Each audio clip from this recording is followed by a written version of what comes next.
Hey guys, Wes here. I'm going to do a one-day update just to kind of wrap up my first impressions, I guess you could kind of say.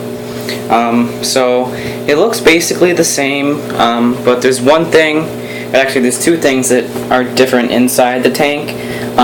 One is on the right, you can see I have an air stone, which I currently have off, and I'll explain that in a minute. And then you can see on the top left, I have a black sponge over the intake, or the outflow, excuse me.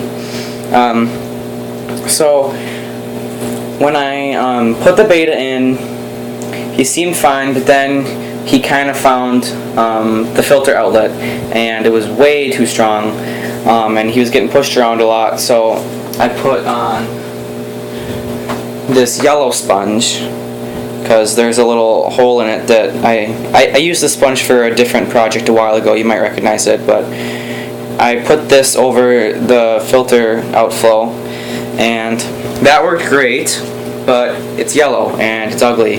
So I had to come up with a different solution, and I found this coarse black sponge and some of my fish stuff. I think it might be from an old top fin filter.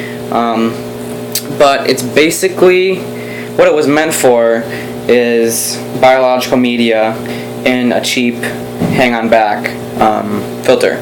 So what I did is I cut a square out of it, and I folded it over, and I super glued it. You can kind of see a little white spot on the front of that sponge right there, and that is the super glue, which regrettably kind of spread a little bit. But so far it's working well to keep the flow down for the beta, but I don't know if you could see that, but there is a little bit of surface movement. You can see some things kind of stirring around a little bit, and I'm hoping that that little bit of surface agitation is enough to keep any slime from developing or film or anything. Otherwise, I'm going to have to resort to that air stone. You might hear some excess noise. That's because I have a little air pump on top of there that's not connected to anything right now, and it's on. So those are the only things that are different in the tank. You can see one new thing on the dresser in front of the tank, and that is the switch. So my power strip is underneath this dresser that the tank's on, and it's very inconvenient to have to pull it out to unplug anything. I'm sorry, this isn't focused. Let me see if I can get it to focus.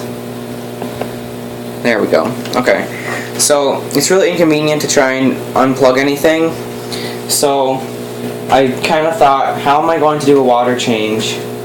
Because I can't unplug the pump without pulling the whole entire dresser away from the wall.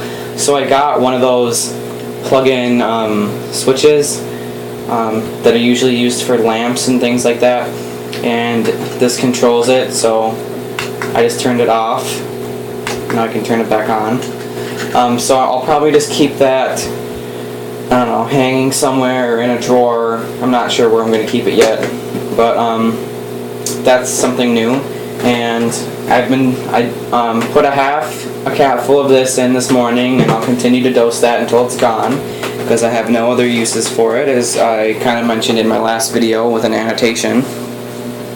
So that's the only things I've changed since yesterday. Otherwise, the filter has been clearing it up. It's basically crystal clear right now, but if I do look through the end, I can see a little bit of cloudiness. But ooh, look at him showing off right there. I got a really good picture of him earlier with his tail extended.